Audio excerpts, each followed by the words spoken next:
So guys, আপনি কি গার্মেন্টসে চাকরি নিয়ে টেনশনে আছেন? তাহলে এই ভিডিওটা আপনার জন্য। সম্পূর্ণ শুরু থেকে শেষ পর্যন্ত ভিডিওটা দেখতে থাকুন। আমি গার্মেন্টস বিষয়ে কিছু প্রসেসের নাম বলবো, যেগুলো আপনাদের জন্য খুবই গুরুত্বপূর্ণ। শুধু তাই না, আমি প্র্যাকটিক্যালে কিছু কাজ করে দেখাবো, যাতে আপনাদের বুঝতে সুবিধা হয়। এই যে প্রিয় দর্শক, এই যে প্রসেসটা, এটার নাম হলো ব্যাক পকেট। এই ব্যাক পকেট কীভাবে জয়েন করতে হয় সেটা আমি দেখাইতেছি। এটা একটা ফ্যাব্রিক্স। এই ফ্যাব্রিক্সের মধ্যে আমি সুন্দর করে এই যে ধরলাম, মার্ক টু মার্ক মিলাইতে হবে। প্রথম মাথা মিলাইবেন, তারপরে এই যে এভাবে শুরু করে দিবেন। এই যে ধরেন আমি শুরু করতেছি, এই 160 গাইটে এই পকেটটা হবে জয়েন।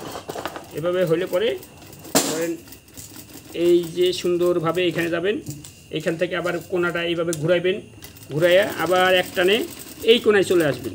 চলে আসার পরে আবার এক টানে এই যে এইভাবে করে এই কোনায় চলে আসবেন। তারপরে আবার এরকম করে খুব তাড়াতাড়ি করতে হবে, কারণ কি ঘন্টায় এটা 100 পিয়ার দিতে হবে, মানে 200 পিস। এই যে এরকম ক্লিয়ার করে হয়ে যাবে। কিন্তু এটা আপনাকে আরেকটা জিনিস বুঝাই আপনাদের সুবিধার্থে। এই যে ব্যাক রাইসটা, ডান সাইডের পকেটটা আগে করতে হবে। ডান সাইডের পকেটটা এই পাশ থেকে শুরু করতে হবে, এই পাশ থেকে শুরু করে ডান সাইড থেকে শুরু করতে হবে।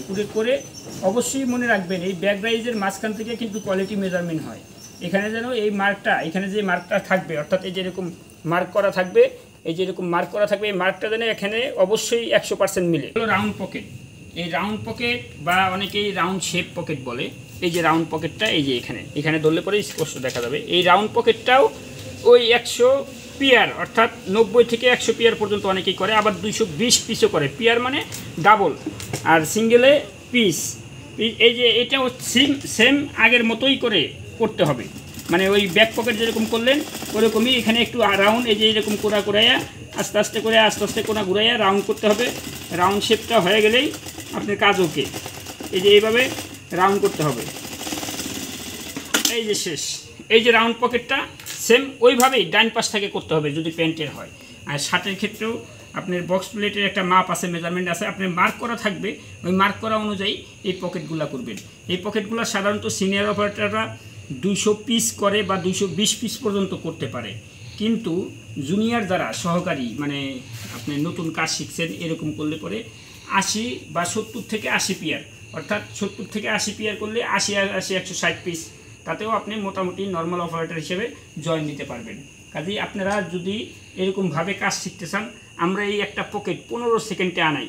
অর্থাৎ আপনি গার্মেন্টসে যদি 40 বা 35-30 সেকেন্ডে করে, আমরা যাতে ওইখানে ইন্টারভিউ দিতে সমস্যা না হয়, এই জন্যে আমরা একটা পকেট যদি 2 দিন বা 3 দিনও লাগে, আমরা 15 সেকেন্ড পর্যন্ত আমাদের সুকৌশলে আমরা সরাসরি হাতে ধরে কাজ শিখাই। শেখানোর পরে দেখা যায় যে আপনার এই একটা পকেট 15 সেকেন্ডে আসতে, মানে অনেকজনের 2 দিন সময় লাগে, অনেকজনের 3 দিন লাগে। এই সময়টাও আমরা দেওয়ার কারণ হচ্ছে যে আপনি যেন 100% বা মানে 100% গার্মেন্টসে জয়েন দিতে পারেন। সেই জন্য শুধু গার্মেন্টসে, বাংলাদেশে না, আপনি বিদেশে আমাদের এখানে কাজ করলে, বিদেশেও আমরা লোক পাঠাচ্ছি। গত মাসেও আমাদের 6 জন লোক গেছে, এই মাসেও অলরেডি 3 জন ট্রেনিং করতেছে। আপনারা চাইলে বিদেশেও যেতে পারবেন। সেটা আমাদের থেকে এখানে ট্রেনিং করার পরে ভয়েসেলের মাধ্যমে যেতে পারবেন, এজেন্সির মাধ্যমে যেতে পারবেন। আপনি সরকারিভাবে ভয়েসেল থেকে গেলেই সবচেয়ে নিরাপত্তা পাবেন। আশা করি সবাই বুঝতে পারছেন।